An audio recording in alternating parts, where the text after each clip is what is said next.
In every age, myths tell of a wanderer. In Greece, he was Odysseus, sailing seas no one else dared to cross. In Jung's psychology, he is the figure who steps outside the collective mind to seek wholeness. And in our modern world, this wanderer has another name: the Sigma INFJ. But what makes someone more than an ordinary INFJ? What marks the difference between the dreamer who hides away to recover and the visionary who walks alone to transform? Today, we'll explore 10 signs that reveal you are not just an INFJ, but a Sigma INFJ, an outsider whose solitude is not weakness, but a forge of power. Sign 1. You withdraw not from fear, but from strength. Most INFJs retreat because the world's noise overwhelms them. They need space to recharge, to breathe. But the Sigma INFJ withdraws for another reason. They see through the noise. They recognize illusion for what it is. Like Plato's philosopher leaving the cave, they do not retreat to escape the crowd, but to escape falsehood. Their solitude is not surrender. It is rebellion. Sign 2. Your empathy becomes a precision weapon. The INFJ heart is open. They absorb emotions like a sponge, often drowning in the feelings of others. The Sigma INFJ still feels deeply, but empathy becomes a strategic approach. It is a scalpel, not a flood. Like Marcus Aurelius, who balanced compassion with duty, the Sigma INFJ can read emotions without being consumed by them. Their empathy is not merely kindness. It is insight sharpened into power. Sign 3. You confront the shadow instead of hiding it. Carl Jung warned us, one does not become enlightened by imagining figures of light, but by making the darkness conscious.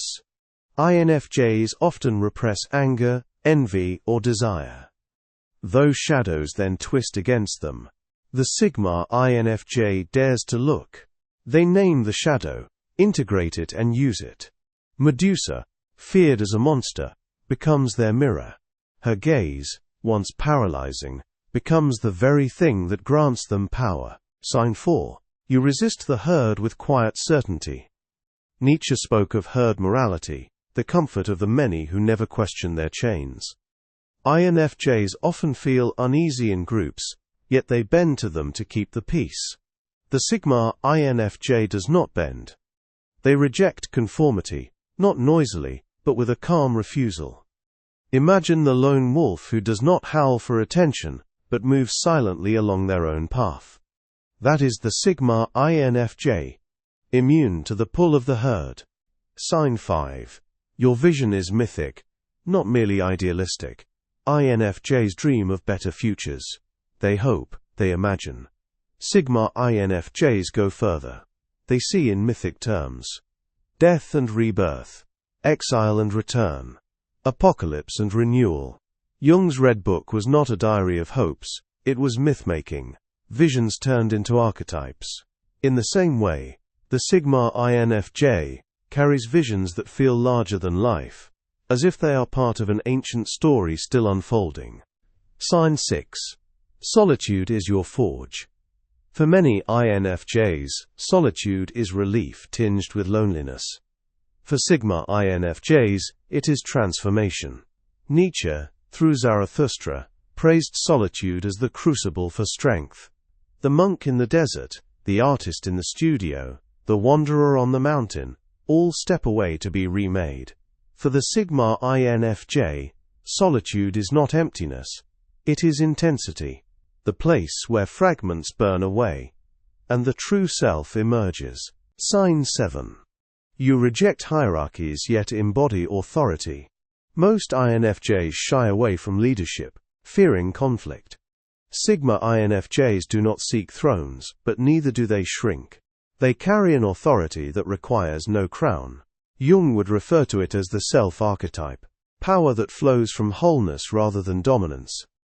Think of Diogenes, the cynic philosopher. He lived in a barrel, yet when Alexander the Great stood before him, it was Diogenes who radiated command. So too, the Sigma INFJ, unthroned, yet respected. Sign 8. You demand transformation in relationships. INFJs crave meaningful bonds, but they often settle for companionship. The Sigma INFJ does not. They want depth that scars, heals, and remakes. Their relationships are like Persephone's descent into the underworld, dark, transformative, and reborn in spring. They are not satisfied with surface intimacy. They hunger for bonds that change who both people are. Sign 9. You refuse to be caged by labels. Many INFJs cling to their type for identity. The Sigma INFJ recognizes the label, then outgrows it. They embody Nietzsche's Übermensch, the one who transcends categories.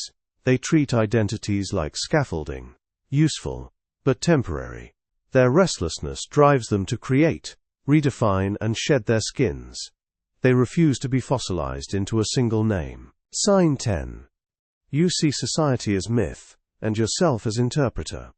Ordinary INFJs question society's rules.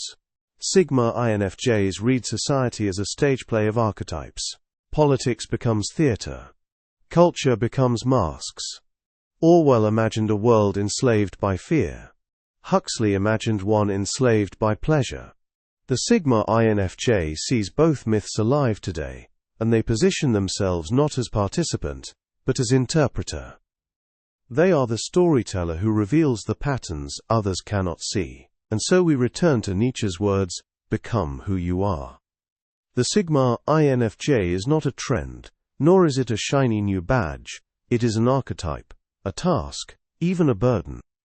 Recognizing these signs is not about wearing a label proudly, but about asking, will I face my shadow? Will I endure solitude?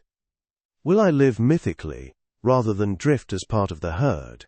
If the answer is yes, then perhaps you are not merely an INFJ. Perhaps you are the wanderer, the lone wolf, the mythmaker. The Sigma INFJ